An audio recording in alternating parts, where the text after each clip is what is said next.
Hello friends, welcome to மக்கள் சேவை channel. இன்றைக்கி நம்ம ஒரு சூப்பரான இன்ஃபர்மேஷன் பற்றி தான் பார்க்க போகிறோம்.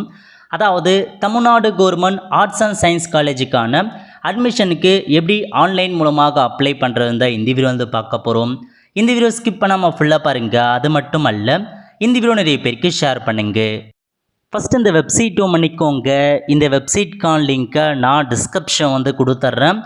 tngasa.in இதான் வந்து பார்த்தா அஃபிஷியல் வெப்சைட். ஓகே, இப்போதைக்கு 2024 கல்வியாண்டுக்கான தமிழ்நாடு அரசு கலை மற்றும் அறிவியல் கல்லூரிக்கான மாணவர் சேர்க்கை ஓப்பன் பண்ணிட்டாங்க கவர்மெண்ட் ஆர்ட்ஸ் அண்ட் சயின்ஸ் காலேஜுக்கு.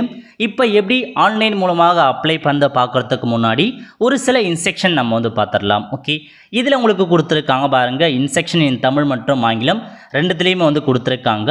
உங்களுக்கு எதில் வேணுமோ அதை நீங்கள் வந்து கிளிக் பண்ணிங்கன்னா இந்த மாதிரி தான் ஒரு இன்ஸ்ட்ரக்ஷனுக்கான பேஜ் உங்களுக்கு வந்து ஓப்பன் ஆகும். ஓகே, இதில் பதிவு செய்யும் முறையெல்லாம் வந்து கொடுத்துருக்காங்க பாருங்கள். ஸோ நீங்கள் அப்ளை பண்ணுறதுக்கு ஆன்லைன் மூலமாக அப்ளை பண்ணிக்கலாம், அல்லது அப்ளை பண்ண தெரியாதவங்க உங்களுக்கான ஏஎஃப்சி சென்டர் இருக்குது பாருங்கள், அங்கே போய்ட்டு அப்ளை பண்ணலாம் சொல்லியிருக்காங்க. ஸோ இதான் உங்களுக்கான இன்ஃபர்மேஷன். அது மட்டும் இல்லாமல் உங்களுக்கான கவுன்சிலிங் எப்படி நடைபெறுன்றதை கொடுத்துருக்காங்க பாருங்கள். ஃபஸ்ட்டு வந்து பார்த்தா தமிழுக்கான லிஸ்ட்டை ரிலீஸ் பண்ணுவாங்க, அதுக்கப்புறம் இங்கிலீஷ்க்கான ரிசல்ட்டு, நெக்ஸ்ட்டு ஜென்ரல் கேட்டகரிக்கான ரிசல்ட் வந்து வெளியிடுவாங்க. ஸோ அந்த லிஸ்ட்டை அப்ளை பண்ணதுக்கப்புறம் யாரெல்லாம் அந்த காலேஜ் சைட்டாக இருக்கிறதுக்கான லிஸ்ட்டை வந்து அனௌன்ஸ்மெண்ட் வந்து பண்ணுவாங்க. ஸோ அப்படியே கீழே வந்தால் உங்களுக்கு எப்படி அப்ளை பண்ணதெல்லாம் கொடுத்துருக்காங்க பாருங்கள். ஸோ ஸ்டெப் பை ஸ்டெப்பாக உங்களுக்கு பிடிஎஃப் மெத்தடில் வந்து எப்படி அப்ளை பண்ணலான்றதை கொடுத்துருக்காங்க. நீங்கள் செக் பண்ணி பார்த்து அப்ளை பண்ணுறவங்க அப்ளை பண்ணலாம். ஓகே, நெக்ஸ்ட் வந்து பார்த்தா உங்களுக்கு புக்லெட் கொடுத்துருக்காங்க பாருங்கள், tngasa புக்லெட்னு. இந்த ஆப்ஷன் நீங்கள் வந்து கிளிக் பண்ணிங்கன்னா இந்த மாதிரி தான் பேஜ் ஓப்பன் ஆகும். மொத்தமாக 222 பக்கங்கள் கொடுத்துருக்காங்க. ஸோ அட்மிஷன் பற்றி ஃபுல்லாகவே நீங்கள் தெரிஞ்சுக்கலாம். ஸோ ஃபஸ்ட்டு தமிழகத்தில் எந்தமான காலேஜ் இருக்குது அதெல்லாம் வந்து கொடுத்துருக்காங்க பாருங்கள். அதாவது கவர்மெண்ட் ஆர்டரை பொறுத்த வரைக்கும் கவர்மெண்ட் ஸ்கூலில் டியூஷன் ஃபீஸ் நீங்கள் வந்து கட்ட வேண்டியது கிடையாது. நீங்கள் வந்து பார்த்தா மீதி இருக்கிற இன்ஃபர்மேஷன் மட்டும் ஃபில் பண்ணால் போதுமானது. அதேமாரி எக்ஸாமுக்கான ஃபீஸை மட்டும் நீங்கள் பேமெண்ட் பண்ணுற மாதிரி இருக்கும். டியூஷன் ஃபீஸ் நீங்கள் பேமெண்ட் பண்ண வேண்டிய அவசியம் இருக்காது. அதேமாரி வந்து பார்த்தா ஹாஸ்டலுக்கான ஃபெசிலிட்டியும் கண்டிப்பாக வந்து கொடுத்துருப்பாங்க. ஒரு கல்லூரியிலேருந்து இன்னொரு கல்லூரிக்கு மாற்றுவதற்கான வேண்டுகோள் அல்லது வேறு பாடப்பிரிவுக்கு மாற்றுவதற்கான விண்ணப்பம் ஏற்றுக்கொள்ளதல்னு சொல்லியிருக்காங்க. அதையும் ஞாபகம் வச்சுட்டு அதுக்கேற்ற மாதிரி கரெக்டாக அப்ளை பண்ண பாருங்கள். ஸோ நெக்ஸ்ட் உங்களுக்கான கண்டிப்பாக இன்ஸ்ட்ரக்ஷன்ஸ் கொடுத்துருக்காங்க. அதுக்கு கீழே வந்தீங்கன்னா ஒவ்வொரு டிஸ்கிரிப்ஷன் மொத்தமாக வந்து பார்த்தா இந்த பிடிஎஃப் என்ன கொடுத்துருக்காங்கன்னா 164 தமிழகத்தில் கவர்மெண்ட் காலேஜஸ் இருக்குது. அந்த ஒவ்வொரு காலேஜுக்கான இன்ஃபர்மேஷன்ஸ் பற்றியும் கொடுத்துருக்காங்க. இப்போ ஒரு காலேஜ்னால் இந்த காலேஜில் என்னமான கோர்சஸ் இருக்குது, எவ்வளோ சீட் இருக்குது, அந்த மாதிரி ஒவ்வொரு காலேஜ் பற்றியும் தெளிவாக மென்ஷன் பண்ணியிருக்காங்க பாருங்கள். எவ்வளோ சீட்ஸ் ஒதுக்கியிருக்காங்க, எவ்வளோ ஃபீஸ் நீங்கள் பேமெண்ட் பண்ணுற மாரி இருக்கும், அந்த காலேஜுக்கான அஃபிஷியல் வெப்சைட் லிங்க் என்ன, அந்த மாதிரி எல்லா காலேஜுமே கொடுத்துருக்காங்க. ஸோ நீங்கள் அப்ளை பண்ண போகிற காலேஜில் போயிட்டு ஹாஸ்டல் ஃபெசிலிட்டி இருக்கா, என்னமான கோர்சஸ் கொடுத்துருக்காங்க, தமிழ் மீடியம் இருக்கா, இங்கிலீஷ் மீடியம் இருக்கா அப்படின்றத நீங்கள் செக் பண்ணிவிட்டு அதுக்கேற்ற மாதிரி நீங்கள் கோர்சஸ்க்கு அப்ளை பண்ண பாருங்கள். ஓகே, அதுக்கப்புறம் லிஸ்ட் ஆஃப் காலேஜ் கொடுத்துருக்காங்க, காலேஜ் லிஸ்ட்டை செக் பண்ணிக்கலாம். நெக்ஸ்ட்டு முக்கியமான இன்ஃபர்மேஷன் ரெக்வயர்ட் டாக்குமெண்ட்ஸ் கொடுத்துருக்காங்க பாருங்கள். அப்ளை பண்ணுறதுக்கும் அட்மிஷன்ஸ் போகிறதுக்கும் தேவையான ஆவணங்கள் என்னென்னா இந்த ஆப்ஷன் நீங்கள் வந்து கிளிக் பண்ணிங்கன்னா இந்த மாதிரி தான் ஒரு பிடிஎஃப் ஓப்பன் ஆகும். ஸோ அப்ளை பண்ணுறதுக்கு தேவையான டாக்குமெண்ட்ஸ்லாம் கேட்டிருக்காங்க பாருங்கள், செக் பண்ணி பார்த்து அப்ளை பண்ண பாருங்கள். ஸோ இப்போ நம்ம இந்த அட்மிஷனுக்கு அப்ளை பண்ணுறதுக்கான தேதிலாம் கொடுத்துருக்காங்க. ஸோ நீங்கள் இன்னிலேருந்து நீங்கள் அப்ளை பண்ண ஸ்டார்ட் பண்ணலாம் சொல்லியிருக்காங்க. ஸோ அதுக்குள்ளே நீங்கள் அப்ளை பண்ணிக்கோங்க. இன்று முதல் இந்த அட்மிஷன்ஸ்க்கு நீங்கள் தாராளமாக ஆன்லைன் மூலமாக அப்ளை பண்ணலாம். ஃபீஸ் எவ்வளோ பேமெண்ட் பண்ணுற மாரி இருக்குன்னா எஸ்சி எஸ்சி எஸ்டி வந்து நீங்கள் ₹2 பேமெண்ட் பண்ணுற மாரி இருக்கும். நீங்கள் பிசி எம்பிசி டிஎன்சினா ₹50 per அப்ளிகேஷனுக்கு நீங்கள் பேமெண்ட் வந்து பண்ணுற மாரி இருக்கும். ஓகே, ஸோ இதான் உங்களுக்கான இன்ஃபர்மேஷன். இப்போ நம்ம இந்த அட்மிஷனுக்கு எப்படி ஆன்லைன் மூலமாக அப்ளை பண்ணுதுன்னு பார்க்கலாம். வாங்க இப்போ வீடியோக்குள்ளே போகலாம். அப்ளை பண்ணுறதுக்கு ஹோம் பேஜ் வந்துருங்க. இல்லை ஃபஸ்ட்லேயே கொடுத்துருக்காங்க பாருங்கள், click here for new UG ரெஜிஸ்ட்ரேஷன்னு. இந்த ஆப்ஷன் நீங்கள் வந்து கிளிக் பண்ணால் போதும், இந்த மாதிரி தான் ஒரு பேஜ் ஓப்பன் ஆகும். இதில் போயிட்டு ஃபஸ்ட் நீங்கள் அக்கௌண்ட் வந்து க்ரியேட் பண்ணுற மாதிரி இருக்கும். ஓகே, நேம் கேட்டிருக்காங்க பாருங்கள். உங்கள் 10th மார்க் ஷீட்டில் உங்கள் நேம் எப்படி இருக்கோ எக்ஸாக்டாக அதேமாரி உங்கள் நேம் கொடுத்துக்கோங்க. அதுக்கப்புறம் மொபைல் நம்பர் கேட்டிருக்காங்க. இதில் போயிட்டு 10 டிஜிட்கான உங்கள் மொபைல் நம்பரை கொடுத்துக்கோங்க. அதுக்கப்புறம் மெயில் ஐடி கேட்டிருக்காங்க. மெயில் ஐடி கண்டிப்பாக ரொம்ப வந்து இம்பார்ட்டன்ட். ஏன்னா மெயில் ஐடிக்கு காலையிலேருந்து அட்மிஷன்ஸ்க்கான நோட்டிஃபிகேஷன் அனுப்புவாங்க. கன்ஃபார்ம் மெயிலில் போயிட்டு திரும்ப அதே மெயில் ஐடி நீங்கள் கொடுத்துக்கோங்க. மெயில் ஐடி கண்டிப்பாக ரொம்பவே வந்து இம்பார்ட்டன்ட். யூஸ் பண்ணுற மெயில் ஐடியாக வந்து கொடுத்துக்கோங்க. ஓகே, அதுக்கப்புறம் டேட் ஆஃப் பர்த் வந்து கேட்டிருக்காங்க. 10th மார்க் ஷீட்டில் உங்களுக்கான டேட் ஆஃப் பர்த் எப்படி இருக்கோ சேம் அதேமாரி உங்களுக்கான டேட் ஆஃப் பர்த் வந்து மென்ஷன் பண்ணிக்கோங்க. என்ட்ரி பண்ணி முடிச்சதுக்கப்புறம் நீங்கள் 11th பாஸ்டான்னு கேட்டிருக்காங்க. இதுக்கு நீங்கள் எஸ் அப்படின்ற ஆப்ஷன் நீங்கள் வந்து கிளிக் பண்ணிக்கோங்க. ஓகே, அதுக்கப்புறம் அப்படியே நீங்கள் கீழே வந்தால் குவாலிஃபைங் எக்ஸாமினேஷன் வந்து பார்த்தா 12th கொடுத்துருக்காங்க. அதுக்கப்புறம் பாஸ்வேர்டு கேட்டிருக்காங்க. இதில் போயிட்டு உங்களுக்கு பிடிச்ச பாஸ்வேர்டு க்ரியேட் பண்ணிக்கோங்க. ஸ்ட்ராங்கான பாஸ்வேர்டை க்ரியேட் பண்ணுங்கள். கன்ஃபார்ம் பாஸ்வேர்டில் போயிட்டு அதே பாஸ்வேர்டு நீங்கள் திரும்ப வந்து கொடுக்குற மாதிரி இருக்கும். ஓகே, எல்லா இன்ஃபர்மேஷனும் செக் பண்ணிட்டு சேவ் அப்படின்ற ஆப்ஷன் நீங்கள் வந்து கிளிக் பண்ணால் சேவ் பண்ணுவான்னு கேட்கும். ஸோ நீங்கள் எஸ் கொடுத்ததுக்கப்புறம் நீங்கள் கொடுத்த மொபைல் மற்றும் மெயில் ஐடிக்கு ஓடிபி வந்து சென்ட் ஆகிட்டு இருக்கும். ஸோ உங்களுக்கு வந்திருக்க ஓடிபியை நீங்கள் அப்படியே பார்த்து டைப் பண்ணிக்கோங்க. ஓடிபி டைப் பண்ணதுக்கப்புறம் சப்மிட் அப்படின்ற ஆப்ஷன் நீங்கள் வந்து கிளிக் பண்ணால் லாகின் பேஜ் ஓப்பன் ஆகும். ஃபஸ்ட்டு உங்களுக்கான மெயில் அட்ரஸ் கேட்டிருக்காங்க. நீங்கள் கொடுத்த மெயில் ஐடியை அகைன் நீங்கள் கிளிக் பண்ணிக்கோங்க. கிளிக் பண்ணிட்டு பாஸ்வேர்டு கேட்டிருக்காங்க. அக்கௌண்ட் கிரியேட் பண்ண சொல்ல எந்த பாஸ்வேர்டு கொடுத்தீங்களோ அதே பாஸ்வேர்டை திரும்ப வந்து என்ட்ரு பண்ணிக்கோங்க. என்ட்ரு பண்ணிவிட்டு லாகின் அப்படின்ற ஆப்ஷன் நீங்கள் வந்து கிளிக் பண்ணிங்கன்னா இந்த மாதிரி தான் லாகின் ஆகிட்டு மொத்தமாக 8 ஸ்டெப் நம்ம வந்து ஃபில் பண்ணுற மாதிரி இருக்கும். 1 by 1 வந்து பார்க்கலாம். ஓகே, ஃபஸ்ட்டு உங்களுக்கான பர்சனல் இன்ஃபர்மேஷன்ஸ் கேட்டிருக்காங்க. இதில் வந்து சிவிக் ஸ்டேட்டஸ் கேட்டிருக்காங்க பாருங்கள். அதாவது நீங்கள் சொந்த மாவட்டம் எங்கே இருக்கீங்களோ அதுக்கான சிவிக் ஸ்டேட்டஸ் கேட்டிருக்காங்க. கார்பரேஷன் இருக்கீங்களா, முனிசிபாலிட்டி இருக்கீங்களா, டவுன் பஞ்சாயத்தில் இருக்கீங்களா, வில்லேஜ் பஞ்சாயத்தில் இருக்கீங்களான்றத உங்களுக்கான சிவிக் ஸ்டேட்டஸை நீங்கள் வந்து கிளிக் பண்ணிக்கோங்க.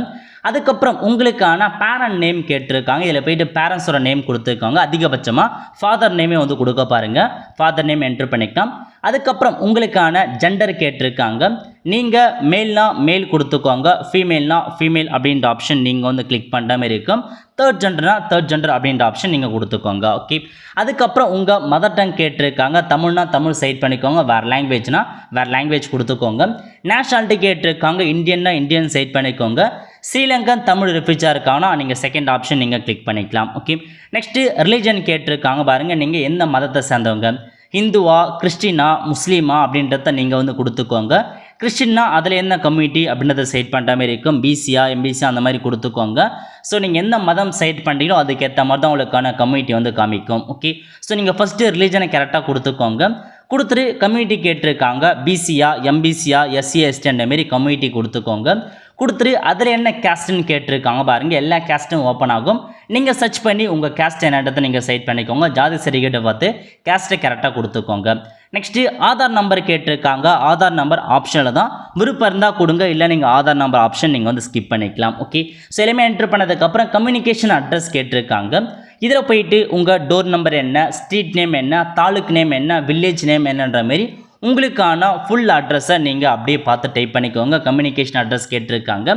நெக்ஸ்ட்டு பர்மனெண்ட் அட்ரஸ் கேட்டிருக்காங்க பாருங்கள். கம்யூனிகேஷன் அட்ரஸ் பர்மனெண்ட் ஒன்றா இருந்தால் சேமாஸ் அப்படின்ற ஆப்ஷன் நீங்கள் வந்து கிளிக் பண்ணால் அந்த அட்ரஸ் அப்படியே வந்து காப்பி ஆகிடும். ஓகே, அதுக்கப்புறம் உங்களுக்கான ஆல்டர்னேட்டிவ் மொபைல் நம்பர் கேட்டிருக்காங்க. இன்னொரு மொபைல் நம்பர் கொடுக்குற மாதிரி இருக்கும்.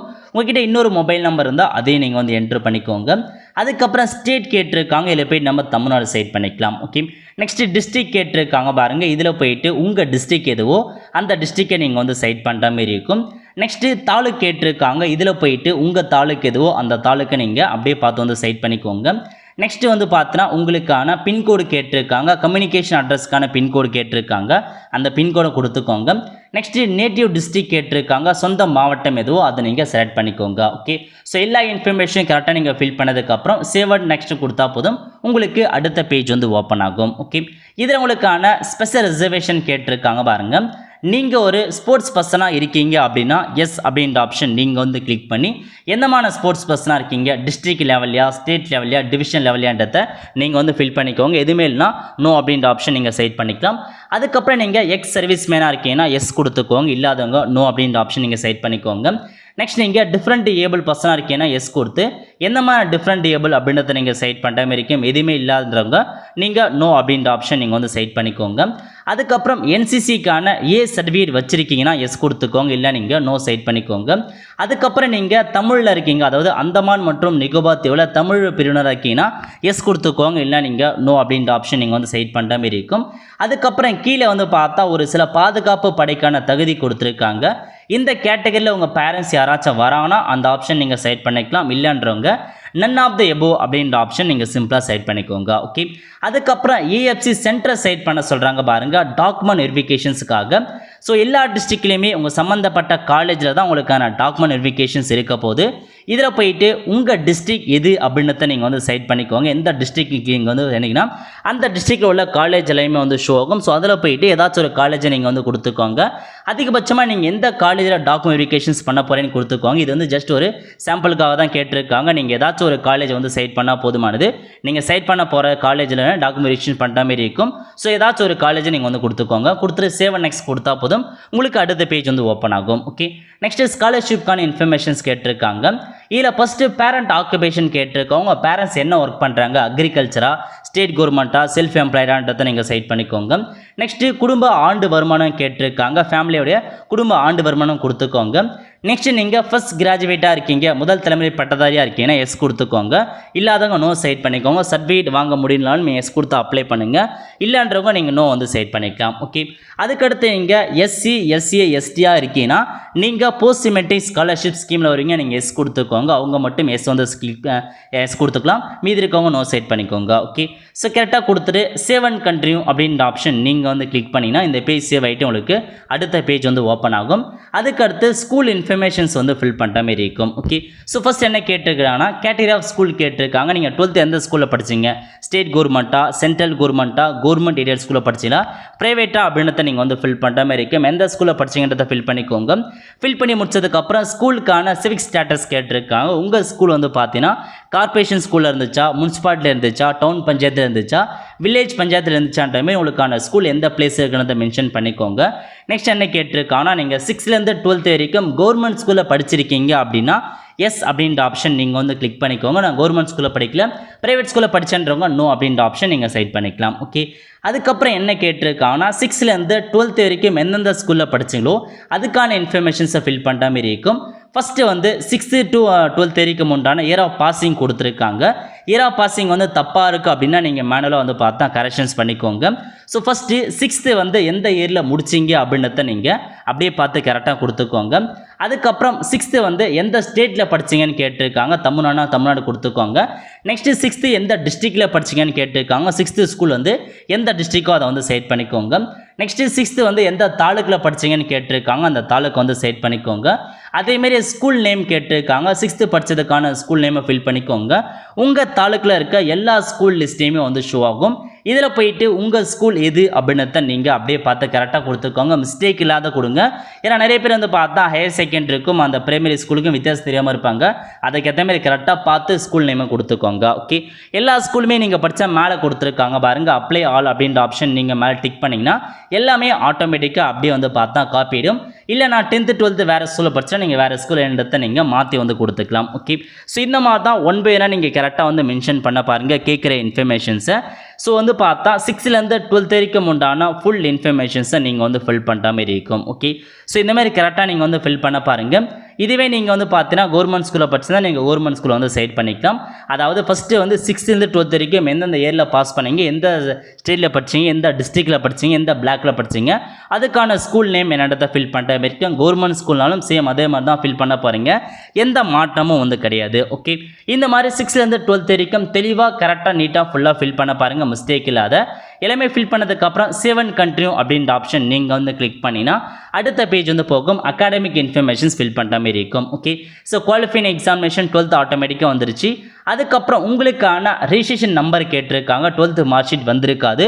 ஒருவேளை வந்திருந்தால் நீங்கள் 12th மார்க் ஷீட் நம்பர் ப்ரொஃபஷனலில் அதுக்கான ரெஜிஸ்ட்ரேஷன் நம்பர் கொடுத்துருப்பாங்க, அதை என்ட்ரு பண்ணிக்கோங்க. இல்லாதவங்க அந்த ஆப்ஷன் நீங்கள் ஸ்கிப் பண்ணிக்கோங்க. ரெஜிஸ்ட்ரேஷன் நம்பர் நம்ம ஃபில் பண்ண வேண்டிய அவசியம் இல்லை. Okay, next 12th roll number கேட்டிருக்காங்க. ரோல் நம்பர் கண்டிப்பாக நீங்கள் ஃபில் பண்ணி தான் ஆகணும். இதில் போயிட்டு உங்களுக்கான ரோல் நம்பரை கொடுத்துக்கோங்க. நெக்ஸ்ட்டு குவாலிஃபைட் இயரை பொறுத்த வரைக்கும் 2024 பாஸ் பண்ணவங்க 2024 கொடுத்துருக்காங்க. அதுக்கு முன்னாடி பாஸ் பண்ணுங்க, அதுக்கு முன்னாடி இயரை நீங்கள் செலக்ட் பண்ணலாம். ஓகே, அதுக்கப்புறம் 12th எந்த குரூப் எடுத்து பாஸ் பண்ணீங்க, அகாடமிக் குரூப்பா வொகேஷனல் குரூப்பான்னு கேட்டிருக்காங்க. எந்த குரூப் அப்படின்றத தெளிவாக மென்ஷன் பண்ணுங்கள், மிஸ்டேக் இல்லாத. நெக்ஸ்ட்டு அப்படியே கீழே வந்தால் உங்களுக்கான குரூப் கோடு கேட்டிருக்காங்க பாருங்கள். இதில் நீங்கள் எந்த காம்பினேஷன் உங்களுக்கான 12th சப்ஜெக்ட் படிச்சிங்க, தமிழ் இங்கிலீஷை தவிர்த்து அதுக்கடுத்த 4 சப்ஜெக்ட் என்ன அப்படின்றத நீங்கள் அப்படியே பார்த்து டைப் பண்ணிக்கோங்க மார்க் ஷீட்டை பார்த்து. ஸோ குரூப் கோட் ரொம்பவே வந்து இம்பார்ட்டன்ட். நீங்கள் படித்த குரூப் கோடை தெளிவாக ஃபில் பண்ணிக்கோங்க மார்க் ஷீட்டை பார்த்து. அதுக்கப்புறம் மீடியம் ஆஃப் இன்ஸ்ட்ரக்ஷன், நீங்கள் 12th எந்த மீடியத்தில் படிச்சிங்க, தமிழ் மீடியத்தில் படிச்சிங்களா இங்கிலீஷ் மீடியமா அப்படின்னு நீங்கள் வந்து ஃபில் பண்ணிக்கோங்க, மிஸ்டேக் இல்லாத கரெக்டாக ஃபில் பண்ணுங்க. ஓகே, அதுக்கப்புறம் எமிஸ் நம்பர் கேட்டிருக்காங்க பாருங்க, எஜுகேஷன் மேனேஜ்மெண்ட்கான இன்ஃபர்மேஷன் நம்பர். ஸோ 10 டிஜிட்கான எமிஸ் நம்பர் கேட்டிருக்காங்க. இதில் போயிட்டு உங்கள் 10 டிஜிட்கான எம்இஎஸ் நம்பர் கொடுத்துக்கோங்க, இஎம்ஐஎஸ் நம்பர் என்ட்ரு பண்ணுங்கள், கண்டிப்பாக நீங்கள் கொடுத்து தான் ஆகணும். அதுக்கப்புறம் ஜாதி சர்டிஃபிகேட் கேட்டிருக்காங்க. இதில் போயிட்டு உங்களுக்கான ஜாதி சர்டிஃபிகேட் நம்பரை அப்படியே பார்த்து டைப் பண்ணிக்கோங்க, மிஸ்டேக் இல்லாத. ஓகே, என்ட்ரி பண்ணி முடிச்சதுக்கப்புறம் அப்படியே கீழே வந்தால் உங்களுக்கான 12th மார்க்கை நீங்கள் ஃபில் பண்ணுற மாதிரி இருக்கும். ஃபஸ்ட்டு உங்களுக்கான சப்ஜெக்ட் கேட்டிருக்காங்க பாருங்கள், அதிகபட்சமாக தமிழ் தான் ஃபஸ்ட் சப்ஜெக்டாக இருக்கும். ஸோ மார்க் ஷீட் எடுத்து ஒன்மையாக ஃபில் பண்ண பாருங்கள், தமிழ் கொடுத்துட்டு உங்களுக்கான ரெஜிஸ்ட்ரேஷன் நம்பர் அல்லது ரோல் நம்பர் கேட்டிருக்காங்க. இதில் போயிட்டு ரோல் நம்பர் அல்லது ரெஜிஸ்ட்ரேஷன் நம்பர் அப்படியே பார்த்து கொடுத்துக்கோங்க, 12th registration number. Next month மற்றும் இயர் அப்படியே இருக்கட்டும், நீங்கள் மாற்றம் பண்ண வேண்டிய அவசியம் இருக்காது. அதுக்கப்புறம் மேக்ஸிமம் மார்க் வந்து 100 இருக்கட்டும், நீங்கள் 200னா நீங்கள் 200 செட் பண்ணிக்கோங்க. அப்படியே என்ன மார்க் நீங்கள் அந்த தமிழில் எவ்வளோ மார்க் எடுத்தீங்கன்னு ஃபில் பண்ணிக்கோங்க. அதுக்கப்புறம் நம்பர் ஆஃப் அட்டெம்ப்டை பொறுத்த வரைக்கும் நீங்கள் 12th ஒரே தடவை எக்ஸாம் இது ஒரு தடவை பாஸ் பண்ணியிருந்தால் 1 கொடுத்துக்கோங்க, அட்டெம்ப்ட் வச்சிங்கன்னா 2, 3 அப்படின்ற ஆப்ஷன் நீங்கள் செட் பண்ணிக்கலாம். ஓகே, ஸோ தெளிவாக அதுக்கேற்ற மாதிரி நீங்கள் பார்த்து கொடுத்துக்கோங்க. மொதல் அட்டெம்ப்ட்லேயே நான் ஃபஸ்ட் தடவை எக்ஸாம் எழுதி ஃபஸ்ட் தடவை நான் பாஸ் பண்ணிட்டேன்றவங்க 1 அப்படின்ற ஆப்ஷன் நீங்கள் செட் பண்ணிக்கோங்க. ஓகே, அதேமாரி செகண்ட் சப்ஜெக்ட் பொறுத்த வரைக்கும் இங்கிலீஷ் தான் அதிகபட்சமாக வந்திருக்கும். ஸோ நீங்கள் இங்கிலீஷ் வந்து கொடுத்துக்கோங்க. கொடுத்துட்டு உங்களுக்கான ரோல் நம்பர் அல்லது ரெஜிஸ்ட்ரேஷன் நம்பர் என்ட்ரு பண்ணிவிட்டு இங்கிலீஷில் எவ்வளோ மார்க் எடுத்தீங்க அப்படின்றத நீங்கள் போயிட்டு அப்டேட் மார்க்கில் உங்களுக்கான மார்க்கை நீங்கள் கொடுத்துருக்கோங்க, பெற்ற மதிப்பெண்ணில் போயிட்டு இங்கிலீஷ் மார்க்கை ஃபில் பண்ணிக்கோங்க. அதுக்கடுத்து உங்கள் 12th 3வது சப்ஜெக்ட் என்னன்றதை நீங்கள் மார்க் ஷீட்டை பார்த்து ஆர்டர் வைஸாக கொடுத்துக்கோங்க. 3வது சப்ஜெக்ட் எதுவோ அதை நீங்கள் சர்ச் பண்ணி அந்த சப்ஜெக்டை நீங்கள் செட் பண்ணிக்கோங்க. செட் பண்ணிட்டு ரோல் நம்பர் என்ட்ரு பண்ணிட்டு அந்த 3வது சப்ஜெக்டில் உங்களுக்கான மார்க் எவ்வளோ எடுத்தீங்கன்றதை நீங்கள் வந்து ஃபில் பண்ணிக்கோங்க. ஓகே, ஃபில் பண்ணிட்டு அதுக்கடுத்து 4வது சப்ஜெக்ட் என்னன்றதை ஃபில் பண்ணிக்கோங்க. எல்லாமே மார்க் ஷீட்டை பார்த்து கொடுத்துக்கோங்க. கொடுத்துட்டு ரோல் நம்பர் என்ட்ரு பண்ணிட்டு அந்த 4வது சப்ஜெக்டில் எவ்வளோ மார்க் எடுத்தீங்களோ அதை நீங்கள் பெற்ற மதிப்பெண்ணில் வந்து ஃபில் பண்ணிக்கோங்க, மிஸ்டேக் இல்லாத எல்லாமே கரெக்டாக ஃபில் பண்ண பாருங்கள், மார்க் இம்பார்ட்டன்ட். அதுக்கடுத்து உங்களுடைய 5வது சப்ஜெக்ட் என்ன அப்படின்றத நீங்கள் செட் பண்ணிட்டு அந்த 5வது சப்ஜெக்டில் எவ்வளோ மதிப்பெண் எடுத்தீங்க அப்படின்றத நீங்கள் வந்து ஃபில் பண்ணுற மாதிரி இருக்கும். ஃபைனலாக உங்களுக்கான 6வது சப்ஜெக்ட் என்னவோ அந்த 6வது சப்ஜெக்டை நீங்கள் செலக்ட் சப்ஜெக்டில் போயிட்டு 6வது சப்ஜெக்டை கொடுத்துட்டு ரோல் நம்பர் என்ட்ரு பண்ணிட்டு 6வது சப்ஜெக்ட்டுக்கான மார்க்கை நீங்கள் ஃபில் பண்ணுற மாதிரி இருக்கும். ஸோ உங்கள் மார்க் ஷீட் எடுத்துகிட்டு ஆர்டர் வைஸாக ஒவ்வொரு சப்ஜெக்டை நீங்கள் ஃபில் பண்ணிட்டு எவ்வளோ மார்க் எடுத்தீங்கன்றதை ஃபில் பண்ணுங்க. ஓகே, மார்க் ரொம்ப இம்பார்ட்டன்ட், ஸோ எல்லாமே கரெக்டாக ஃபில் பண்ணுங்க. ஃபில் பண்ணி முடிச்சவங்க 7 கண்டினியூ அப்படின்ற ஆப்ஷன் நீங்கள் வந்து கிளிக் பண்ணால் அடுத்த கட்டமாக உங்களுக்கான காலேஜ் வந்து செட் பண்ணுற மாதிரி இருக்கும். காலேஜ் செட் பண்ணதுக்கான இன்ஸ்ட்ரக்ஷன்ஸ் கொடுத்துருக்காங்க பாருங்க. அதாவது நீங்கள் தேர்வு செய்யும் கல்லூரி வந்து பார்த்தா எந்த ஒவ்வொரு கல்லூரிலேருந்து உங்களுக்கான கோர்ஸை வந்து செட் பண்ண சொல்லியிருக்காங்க. முக்கியமான இன்ஃபர்மேஷன், நீங்கள் எவ்வளோ கோர்ஸ் வேணாலும் நீங்கள் செட் பண்ணிக்கலாம், அதுக்கான லிமிட்டே இல்லைன்னு சொல்லியிருக்காங்க. அதுக்கடுத்து என்ன, நீங்கள் 12th என்ன குரூப் எடுத்தீங்களோ அதுக்கேற்ற மாதிரி தான் உங்களுக்கு காலேஜுக்கான குரூப்பு நீங்கள் செட் பண்ணுற மாதிரி இருக்கும். அதையும் நம்ம கீழே வந்து பார்த்துடலாம். ஓகே, ஸோ தெளிவாக கொடுத்துருக்காங்க. நீங்கள் அப்படியே கீழே வந்தீங்கன்னா தமிழகத்தில் உள்ள எல்லா காலேஜ் லிஸ்ட்டுமே கொடுத்துருப்பாங்க. காலேஜ் என்ன அந்த கோர்ஸ் நேம் என்னன்னு கொடுத்துருக்காங்க. இல்லை எனக்கு ஸ்பெசிஃபிக்காக நான் வந்து ஃபில்டர் பண்ணி எடுக்கணும், ஒவ்வொரு காலேஜாக ஃபில்டர் பண்ணி எடுக்கணும்னா மேலே கொடுத்துருக்காங்க பாருங்கள். ஃபஸ்ட்டு எந்த டிஸ்ட்ரிக்டில் உள்ள காலேஜ் வேணுமோ அந்த டிஸ்ட்ரிக்ட் நேமை வந்து கொடுத்துக்கோங்க. நான் வந்து திருவண்ணாமலை செட் பண்ணிக்கிறேன், நீங்கள் எந்த டிஸ்ட்ரிக்கோ அதை செட் பண்ணிக்கோங்க. செட் பண்ணிட்டு பிரான்ச் நேமை பொறுத்த வரைக்கும் அந்த திருவண்ணாமலை இருக்க எல்லா காலேஜுமே வந்து ஓப்பன் ஆகிடும், அதை நீங்கள் பார்த்து கொடுத்துக்கலாம். அதுக்கப்புறம் இன்னும் ஃபில்டர் பண்ணுறதா இருந்தால் பிரான்ச் நேம் கேட்டிருக்காங்க, எந்த கோர்சஸ் வேணும் உங்களுக்கு. ஸோ தமிழா, இங்கிலீஷா, எக்கனாமிக்ஸா, ஃபிசிக்ஸா, கெமிஸ்ட்ரி அந்த மாதிரி அதே நீங்கள் செட் பண்ணி ஸ்பெசிஃபிக்காக நீங்கள் வந்து செட் பண்ணால் நீங்கள் பிரான்ச் நேம் வந்து செட் பண்ணாதீங்க, ஸ்கிப் பண்ணிடுங்க. அதுக்கப்புறம் காலேஜ் நேம் கேட்டிருக்காங்க. திருவண்ணாமலை 3 காலேஜ் கொடுத்துருக்காங்க, எந்த காலேஜோ அந்த காலேஜ் செட் பண்ணிக்கோங்க. ஓகே, செட் பண்ணிட்டு கேட்டகிரி கொடுத்துருக்காங்க பாருங்க. கேட்டகிரியை பொறுத்த வரைக்கும் உமன்ஸ் காலேஜ் வேணுமா, மென்ஸ் காலேஜாக கோஎடான்னு கேட்டிருக்காங்க. நீங்கள் செட் பண்ணதுக்கப்புறம் அந்த மாதிரி காலேஜ் இருந்தால் கீழே உங்களுக்கு வந்து ஷோ ஆகும். ஓகே, இப்போ நான் செட் பண்ண ஒரு காலேஜ் வந்து ஷோ ஆகிடுச்சு. இதில் உங்களுக்கு பக்கத்தில் பிரான்ச் நேமை பொறுத்த வரைக்கும் உங்களுக்கான கோர்சஸ் கொடுத்துருக்காங்க. பிஏ தமிழ்னா நான் பிஏ தமிழ் அப்ளை பண்ண போகிறேன், நீங்கள் செலக்ட் அப்படின்ற ஆப்ஷன் நீங்கள் வந்து கிளிக் பண்ணால் அது ஃபஸ்ட்டாக உங்களுக்கு வந்து செலக்ட் ஆகிடும். ஓகே, அதுக்கப்புறம் இதில் வந்து பார்த்தா பிஎஸ்சிலாம் கொடுத்துருக்காங்க. முக்கியமான இன்ஃபர்மேஷன், ஃபஸ்ட் ஷிஃப்ட் அப்ளை பண்ண போகலாம், செகண்ட் ஷிஃப்ட்டாக டிஎம்னா தமிழ் மீடியம், இஎம்னா இங்கிலீஷ் மீடியம், அதையும் பார்த்து கரெக்டாக கொடுத்துக்கோங்க. ஒவ்வொரு கோர்ஸாக நீங்கள் வந்து கரெக்டாக நீங்கள் எந்தெந்த கோர்ஸ் வேணுமோ அதுக்கேற்ற மாதிரி நீங்கள் அந்த செலக்ட் அப்படின்ற ஆப்ஷன் ஃபில் பண்ணலாம். ஒரு சில ஆப்ஷன் டிசபிள் இருக்கும். காரணம் என்ன, இது வந்து பிகாம் கொடுத்துருக்காங்க. நீங்கள் 12th காமர்ஸ் சம்மந்தம் அந்த மாதிரி சம்மந்தப்பட்ட படி படிச்சிருந்தால் மட்டும்தான் இந்த கோர்ஸஸ்க்கு அப்ளை, டிசபிளாக இருந்தால் அந்த கோர்ஸுக்கு உங்களால் அப்ளை பண்ண முடியாது. ஓகே, இந்த மாதிரி நீங்கள் நிறையா காலேஜஸ் வந்து அப்ளை பண்ண பாருங்கள். எக்கச்சக்கமான கோர்ஸஸும் வந்து அப்ளை பண்ணுங்கள். ஒரு சில பேர் ஸ்பெசிஃபிக்காக இந்த கோர்ஸை வேணும்னு கேட்பீங்க, அந்த கோர்ஸை மட்டும் அப்ளை பண்ணால் போதுமானது. ஓகே, ஸோ இந்த மாதிரி எவ்வளோ காலேஜ்னால் நீங்கள் அப்ளை பண்ணிக்கலாம். நீங்கள் வேறு காலேஜ் செட் பண்ணுறவங்க மேலே போயிட்டு வேறு டிஸ்ட்ரிக்டில் உள்ள காலேஜும் நீங்கள் செட் பண்ணிக்கலாம். ஏன்னா ஒரே அப்ளிகேஷனில் நீங்கள் எல்லா காலேஜுக்குமே எல்லா கோர்சஸ்க்குமே நீங்கள் அப்ளை வந்து பண்ணலாம். ஸோ மேலே போயிட்டு வேறு டிஸ்ட்ரிக்ட் காலேஜ் அப்ளை பண்ணுறங்க, வேறு டிஸ்ட்ரிக்டை நீங்கள் வந்து செலக்ட் பண்ணிங்கன்னா அந்த டிஸ்ட்ரிக்டில் உள்ள எல்லா காலேஜுமே வந்து ஷோ ஆகும். ஸோ அதில் போயிட்டு எந்த காலேஜ் வேணும், எந்த கோர்சஸ் வேணுன்றதை நீங்கள் செலக்ட் பண்ணிக்கோங்க. கண்டிப்பாக வந்து அன்லிமிட்டட் எவ்வளோ காலேஜ் வேணாலும் சரி, எவ்வளோ கோர்சஸ் வேணாலும் சரி, நீங்கள் தாராளமாக வந்து செலக்ட் பண்ண பாருங்கள். அதிகபட்ச காலேஜ், அதிகபட்ச கோர்சஸ் வந்து கொடுக்க பாருங்கள். ஓகே, கொடுத்ததுக்கப்புறம் ரெக்கார்ட் மை சாய்ஸ் அப்படின்ற ஆப்ஷன் நீங்கள் வந்து கிளிக் பண்ணால் நீங்கள் செலக்ட் பண்ண காலேஜ் கோர்ஸ் எல்லாமே வந்து ஓப்பன் ஆகும். இதில் வந்து ஆர்டர் வைஸாக கொடுத்துட்டாங்க. இல்லை எனக்கு வந்து ஃபஸ்ட்டு ப்ரிஃபரன்ஸ் வேறு காலேஜ் வேணுன்னா உங்களுக்கு மூவ் ஆப்ஷன்ஸ் கொடுத்துருக்காங்க பாருங்கள். ஆப்ஷன் நேராக மூவ் அப் கொடுத்தீங்கன்னா அந்த காலேஜ் வந்து பார்த்தா உங்களுக்கு ஃபஸ்ட்டாக வந்து சாய்ஸ் பண்ணி நம்ம அந்த கோர்ஸ் வந்து ஃபஸ்ட்டாக வந்து பார்த்தா வந்து நிற்கும். ப்ரிஃபரன்ஸுக்கு ஏற்ற மாதிரி நீங்கள் ஃபஸ்ட்டு எது வேணும், செகண்ட் எது வேணும், தேர்ட் எது வேணும், நீங்கள் ப்ரிஃபரன்ஸ் அடிப்படையில் உங்களுக்கான காலேஜ் வந்து கொடுக்க பாருங்கள். காலேஜ் மற்றும் கோர்ஸ் என்னன்றதை ப்ரிஃபரன்ஸ் அடிப்படையில் நீங்கள் வந்து கொடுங்க. மல்டிபிள் காலேஜ் செலக்ட் பண்ணலாம், மல்டிபிள் கோர்ஸஸ்க்கு தாராளமாக நீங்கள் வந்து கொடுத்துக்கலாம். எவ்வளோ கல்லூரி வேணால் நீங்கள் செலக்ட் பண்ணுங்கள், எவ்வளோ கோர்ஸ்லாம் நீங்கள் கொடுத்துக்கோங்க. பிடிச்ச கோர்ஸ் எல்லாமே நீங்கள் செலக்ட் பண்ண பாருங்கள். ஓகே, ஸோ இந்த மாதிரி நீங்கள் எல்லாமே கரெக்ட் பண்ணதுக்கப்புறம் கீழே கொடுத்துருக்காங்க பாருங்கள். ரெக்கார்ட் மை சார்ஜ் கிளிக் பண்ணதுக்கப்புறம் ஒன்ஸ் நீங்கள் வந்து அதுக்கப்புறம் எடிட் பண்ண முடியாது, கரெக்டாக செக் பண்ணி பார்த்துட்டு கண்டினியூ அப்படின்ற ஆப்ஷன் நீங்கள் வந்து கிளிக் பண்ணால் ப்ரிவியூ பேஜ் வந்து ஓப்பன் ஆகிடுச்சு. ஓகே, இல்லை நீங்கள் என்ட்ரு பண்ண எல்லா இன்ஃபர்மேஷனுமே கரெக்டாக இப்போயே செக் பண்ணி பார்த்துக்கோங்க. அதுக்கப்புறம் எடிட் பண்ண முடியாது, கரெக்டாக செக் பண்ணி பார்த்துட்டு கீழே கொடுத்துருக்காங்க பாருங்கள். ஸோ கண்டினியூ டு பே அப்படின்ற ஆப்ஷன் நீங்கள் வந்து கிளிக் பண்ணி பேமெண்ட் பண்ணுவேன்னு கேட்கும். கண்டினியூ அப்படின்ற ஆப்ஷன் நீங்கள் வந்து கிளிக் பண்ணிக்கோங்க. ஓகே, ஸோ பேமெண்ட் மெத்தட் கொடுத்துருக்காங்க பாருங்கள். அதாவது எஸ்சி எஸ்டி நீங்கள் ₹2 பேமெண்ட் பண்ணுற மாதிரி இருக்கும். மீதி இருக்காங்க பாருங்கள் பிசி எம்பிசி கேட்டகரி நீங்கள் ₹50 வந்து பேமெண்ட் பண்ணுற மாதிரி இருக்கும். பேமெண்ட் மெத்தடை பொறுத்த வரைக்கும் 3 கொடுத்துருக்காங்க. கனரா பேங்க், ஸோ கனரா பேங்க்னா நான் கனரா பேங்க் வச்சில்ல ப்ரோ நான் அதை பேமெண்ட் பண்ண முடியாதுன்னா அப்படி கிடையாது. கனரா பேங்க்னு ஒரு பேமெண்ட் மெத்தட் மட்டும் தான். அந்த கிளிக் பண்ணி நீங்கள் எந்த ஒரு பேங்க்னாலும் எந்த ஏடிஎம் எந்த நெட் பேங்க்னாலும் நீங்கள் பேமெண்ட் பண்ணிக்கலாம். ஜஸ்ட் அது ஒரு பேமெண்ட் கேட்வே தான். ஸோ ஏதாச்சும் ஒரு பேமெண்ட் கேட்வே நீங்கள் வந்து செட் பண்ணிக்கோங்க. அந்த பேங்க்னு கிடையாது, ஜஸ்ட் ஒரு பேமெண்ட் கேட்வே செட் பண்ணிட்டு பே அப்படின்ற ஆப்ஷன் நீங்கள் வந்து கிளிக் பண்ணால் பேமெண்ட் பண்ணுறதுக்கான பேஜுக்கு வந்துருச்சு. ஓகே, இதில் உங்களுக்கான QR கோடு கொடுத்துருக்காங்க, கிரெடிட் கார்டு கொடுத்துருக்காங்க, டெபிட் கார்டு கொடுத்துருக்காங்க, யூபிஐ கொடுத்துருக்காங்க. ஏதாச்சும் ஒரு பேமெண்ட் மெத்தட் யூஸ் பண்ணி பேமெண்ட் வந்து பண்ண பாருங்கள். அதிகபட்சமாக நெட் பேங்கிங்கில் பேமெண்ட் பண்ணுங்கள். அதுதான் வந்து அதிகபட்சமாக உங்களுக்கு சக்ஸஸ் ஆகும், ஃபெயிலியர் ஆகாத. ஓகே, ஸோ பேமெண்ட் பண்ணதுக்கப்புறம் உங்களுக்கு பேமெண்ட் பண்ணி முடிச்சதுக்கப்புறம் இந்த மாதிரி தான் லோட் ஆகிட்டு உங்களுக்கான பேமெண்ட் வந்து சக்ஸஸ்ஃபுல் வந்து காமிக்கும். ஸோ அது வரைக்கும் வெயிட் பண்ணுங்கள். ஸோ பேமெண்ட் சக்ஸஸ்ஃபுல் முடிஞ்சதுக்கப்புறம் ஜென்ரேட் ரிப்போர்ட் அப்படின்ற ஆப்ஷன் நீங்கள் வந்து கிளிக் பண்ண உங்களுக்கான அப்ளிகேஷன் ஃபார்ம் டவுன்லோட் பண்ணிக்கலாம்.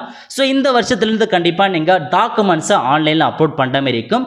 இதுக்கு முன்னாடி அந்த ஆப்ஷன்ஸ் கிடையாது. பட் இப்போ வந்து click here to upload certificate அப்படின்ற ஆப்ஷன் நீங்கள் வந்து கிளிக் பண்ணி உங்களுக்கான டாக்குமெண்ட்ஸையும் நீங்கள் இப்போயே தான் அப்லோட் பண்ணுற மாதிரி இருக்கும். ஸோ டாக்குமெண்ட்ஸ்க்கான கேபி கொடுத்துருக்காங்க பாருங்கள். ஃபைலை பொறுத்த வரைக்கும் 150 கேபிலேருந்து 1 MBக்குள்ளே இருக்க மாதிரி உங்களுக்கான டாக்குமெண்ட்ஸை நீங்கள் அப்லோட் பண்ணுற மாதிரி இருக்கும்.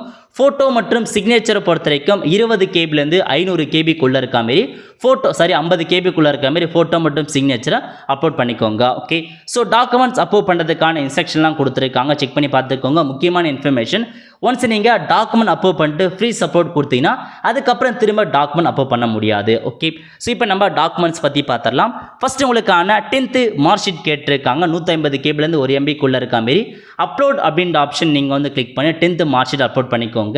நெக்ஸ்ட்டு 11th மார்க் ஷீட் கேட்டிருக்காங்க. அது வந்து ஆப்ஷனில் தான். நீங்கள் 11th மார்க் ஷீட் இருந்தால் கொடுங்க, இல்லை அந்த ஆப்ஷன் நீங்கள் வந்து ஸ்கிப் பண்ணிக்கோங்க. ஓகே, அதுக்கப்புறம் 12th மார்க் ஷீட் கேட்டிருக்காங்க. 12th மார்க் ஷீட்டை பொறுத்த வரைக்கும் ஒரிஜினல் டாக்குமெண்ட்ஸ் வரதுக்கு லேட் ஆகும். அதுக்கு முன்னாடி சம்மந்தப்பட்ட ஸ்கூலில் உங்களுக்கான ப்ரொஃபஷனல் மார்க் ஷீட் வந்து கொடுப்பாங்க. அதில் கண்டிப்பாக வந்து உங்கள் ஹெட்மாஸ்டர் சீல் வாங்கிட்டு உங்கள் சிக்னேச்சரும் போடுங்க. போட்டுட்டு அப்லோட் அப்படின்ற ஆப்ஷன் நீங்கள் வந்து கிளிக் பண்ணி உங்களுக்கான 12th மார்க் ஷீட் அப்லோட் பண்ணிக்கோங்க. அதுக்கடுத்து உங்களுக்கான டிசி கேட்டிருக்காங்க. டிசி இருந்தால் கொடுங்க, இல்லை ஸ்கிப் பண்ணிக்கோங்க. நெக்ஸ்ட்டு ஜாதி சர்டிஃபிகேட் கேட்டிருக்காங்க. ஜாதி சர்டிஃபிகேட் அப்லோட் பண்ணிக்கோங்க. ஓகே, அதுக்கப்புறம் அப்படியே கீழே வந்து உங்களுக்கான பாஸ்போர்ட் சைஸ் ஃபோட்டோ கேட்டிருக்காங்க, அப்லோட் பண்ணிக்கோங்க. அதுக்கப்புறம் உங்கள் சிக்னேச்சர் கேட்டிருக்காங்க, அதையும் அப்லோட் பண்ணிக்கோங்க. ஓகே, நெக்ஸ்ட்டு அடிஷனலாக ஏதாச்சும் டாக்குமெண்ட்ஸ் தான் இருக்கலாம், நீங்கள் அப்லோட் பண்ணிக்கலாம், இல்லை நீங்கள் ஸ்கிப் பண்ணிக்கோங்க. அந்த 5 டாக்குமெண்ட்ஸை மட்டும் நீங்கள் அப்லோட் பண்ண பாருங்கள். மற்ற டாக்குமெண்ட்ஸ் வந்து அப்லோட் பண்ண அவசியம் இல்லை. ஓகே, முக்கியமான இன்ஃபர்மேஷன், எல்லா டாக்குமெண்ட்ஸுமே நீங்கள் அப்லோட் பண்ணி முடிச்சதுக்கப்புறம் கீழே கொடுத்துருக்காங்க பாருங்கள். ஃப்ரீஸ் அப்லோட் அப்படின்ற ஆப்ஷன் நீங்கள் வந்து கிளிக் பண்ணால் மட்டும்தான் உங்களுக்கான டாக்குமெண்ட் முக்கியமாக அப்லோட் ஆகும். நீங்கள் கிளிக் பண்ணதுக்கப்புறம் டேர்ம்ஸ் அண்ட் கண்டிஷன் படித்து பார்த்துட்டு கன்ஃபார்ம் கொடுத்ததுக்கப்புறம் உங்களுக்கான டாக்குமெண்ட்ஸ் அப்லோட் ஆயிடுச்சு. ஓகே, ஒன்ஸ் நீங்கள் ஃப்ரீஸ் அப்லோட் அப்படின்ற ஆப்ஷன் நீங்கள் வந்து கிளிக் பண்ணதுக்கப்புறம் திரும்ப உங்களால் அந்த டாக்குமெண்ட்ஸ் அப்லோட் பண்ணவோ எடிட்டோ பண்ண முடியாது. ஸோ கரெக்டாக நீங்கள் அப்லோட் பண்ணிவிட்டு ஃப்ரீஸ் அப்லோட் வந்து கொடுத்துக்கோங்க. ஃப்ரீஸ் அப்லோட் கொடுக்க மறந்துடாதீங்க. ஓகே, இப்போ நீங்கள் ஹோம் பேஜ் வந்து டவுன்லோட் நவ் அப்படின்ற ஆப்ஷன் நீங்கள் வந்து கிளிக் பண்ணிங்கன்னா ஸோ உங்களுக்கான அப்ளிகேஷன் ஃபார்ம் இருக்க பாருங்கள், அதை நீங்கள் டவுன்லோட் ஆகிடும். இப்போ அதை நீங்கள் ஓப்பன் பண்ணதுக்கப்புறம் நீங்கள் அப்ளை பண்ண எல்லா இன்ஃபர்மேஷன்ஸும் ஓப்பன் ஆகும். உங்கள் இன்ஃபர்மேஷன் உங்கள் காலேஜான இன்ஃபர்மேஷன் எந்தமான மார்க் எல்லாமே வந்து ஓப்பன் பண்ணிச்சு. அப்படியே கீழே வந்தால் 3வது பக்கத்தில் கொடுத்துருக்காங்க பாருங்கள். இதில் உங்கள் ஃபோட்டோ ஒட்டிடுங்க. ஃபோட்டோ ஒட்டிட்டு பிளேஸ் மற்றும் டேட் கேட்டிருக்காங்க. உங்கள் பிளேஸ் என்ன ஃபில் பண்ணதுக்கான டேட்டை மென்ஷன் பண்ணிவிட்டு சிக்னேச்சர் ஆஃப் த அப்ளிகேண்டில் போய்ட்டு உங்கள் சிக்னேச்சரை போட்டுக்கோங்க. அதுக்கடுத்து அப்படியே கீழே வந்தால் பேரண்ட்ஸுக்கான சிக்னேச்சர் கேட்டிருக்காங்க. பேரண்ட்ஸோட சிக்னேச்சரை போட்டுக்கோங்க. இந்த அப்ளிகேஷன் ஃபார்மை நீங்கள் பிரிண்ட் எடுத்துகிட்டு எல்லா இன்ஃபர்மேஷனும் நீங்கள் வந்து ஃபில் பண்ண பாருங்கள். உங்களோட சைன் போட்டுருங்க. ஓகே, அதுக்கப்புறம் டாக்குமெண்ட்ஸ் கண்டிப்பாக வந்து பார்த்தா கவுன்சிலிங் அப்போ டாக்குமெண்ட் வெரிஃபிகேஷன்ஸ் கூப்பிடுவாங்க. அப்போ என்னமா டாக்குமெண்ட்ஸ் எடுத்துகிட்டு போகிற மாதிரி இருக்குன்னா TC, 10th mark sheet, 12th mark sheet, உங்களுக்கான ஜாதி சர்டிஃபிகேட், அதுக்கப்புறம் உங்களுடைய இன்கம் சர்டிஃபிகேட் இருக்காங்க பேரண்ட்ஸு. இந்த 5 டாக்குமெண்ட்ஸ் அவசியமானது. இந்த அப்ளிகேஷன் ஃபார்மை பிரிண்ட் எடுத்துக்கோங்க. பிரிண்ட் எடுத்துகிட்டு உங்கள் சைனு பேரண்ட்ஸ் சைனை போட்டு ஃபோட்டோ ஒட்டிட்டு என்னென்ன டாக்குமெண்ட்ஸாக கேட்டிருக்காங்க எல்லா டாக்குமெண்ட்ஸுமே நீங்கள் ஒரிஜினல் எடுத்துகிட்டு போகிற மாதிரி இருக்கும். உங்கள் சம்மந்தப்பட்ட காலேஜிலேருந்து லிஸ்ட்டை ரிலீஸ் பண்ணாங்க. அதுக்கப்புறம் உங்களுடைய கட் ஆஃப் படி ஒவ்வொருத்தராக கவுன்சிலிங் கூப்பிடுவாங்க. அப்போ அந்த காலேஜில் போயிட்டு ஃபீஸ் பேமெண்ட் பண்ணி உங்களுக்கான டாக்குமெண்ட் வெரிஃபிகேஷன் நடைபெறும். அப்போ நீங்கள் இந்த அப்ளிகேஷன் ஃபார்ம் வித் டாக்குமெண்ட்ஸ் எடுத்துகிட்டு போகிற இருக்கும். அப்ளிகேஷன் ஃபார்மை இப்போ நீங்கள் 2-3 பிரிண்ட் எடுத்து வச்சுக்கோங்க. ஏன்னா நீங்கள் 2-3 காலேஜ் அப்ளை பண்ணிட்டு இருந்தால் ஒவ்வொரு காலேஜ்லையுமே போயிட்டு உங்களுக்கான கவுன்சிலிங் அட்டன் பண்ணுற மாதிரி இருக்கும். ஓகே, அவ்வளோ ஃப்ரெண்ட்ஸ். ஸோ இந்த மாதிரி தான் நீங்கள் ஆர்ட்ஸ் அண்ட் சயின்ஸ் காலேஜ் அட்மிஷனுக்கு அப்ளை பண்ணுற மாதிரி இருக்கும். கண்டிப்பாக இந்த வீடியோ நிறைய பேருக்கு வந்து ஷேர் பண்ணி எக்கச்சக்கமான பேர் arts and science college apply பண்ணுவாங்க. அப்ளை பண்ணுறதுக்கு தெரியாமல் இருப்பாங்க. இந்த வீடியோ மூலமாக அவங்களுக்கு ரொம்பவே வந்து யூஸ்ஃபுல்லாக இருக்கும். அவ்வளோ ஃப்ரெண்ட்ஸ், கண்டிப்பாக இந்த பிடிச்ச லைக் பண்ணுங்கள். அது மட்டும் அல்ல, இந்த வீடியோ நிறைய பேருக்கு ஷேர் பண்ணுங்கள். அடுத்து ஒரு நிலையில் சந்திப்போம். நன்றி, வணக்கம்.